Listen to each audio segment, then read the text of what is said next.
Ngayon guys, papatry natin yung aking mga pamangkin na British. So let's try. Wala to eh.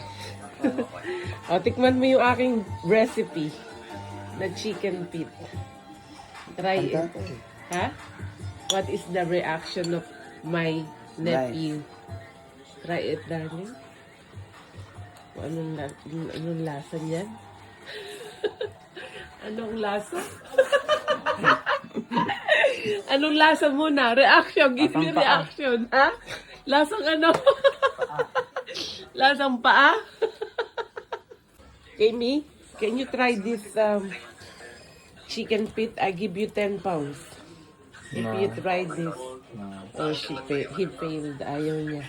Can you try this? I give you 20 pounds. Kapag nakain mo to. I give you 20 pounds. That's chicken feet. Chicken feet? Yeah. No, I'm good. Huh? You don't want? No. Okay. Okay. Sabi kasi ng mama mo 10 pounds na okay na eh. Okay. 20. 20. Okay. This one? Oo. Try Yeah, it. that's that. Alright. Oh, start mo muna yan. You're gonna try chicken feet? Yeah, 20 pounds. 20 pounds. Oo. Give it grace. You don't try it. You don't try it. You wanna try chicken feet? How do you feel? Is it nice? Yeah. What? Do I spit out the bone? No. Don't swallow the bone. Okay. Don't swallow the bone.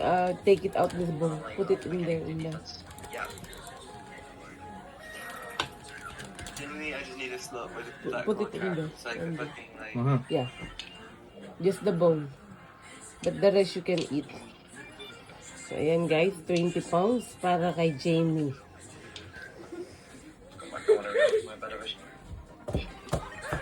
You wanna try? That's chicken feet. I give you 20 pounds. Jed.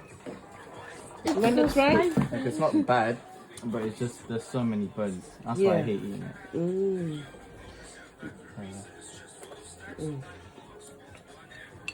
Ayan guys. Pag naubos niya yan, bibigyan natin siya ng 20 pounds. Sisend natin sa account niya. Ayaw ni Lily eh. You don't wanna eat chicken feet. You never tried chicken feet. Ayaw ni You Lily. never tried it. I got EMP. You taste that. You like it. Well done. Alright. Actually, not Thank you, Jamie.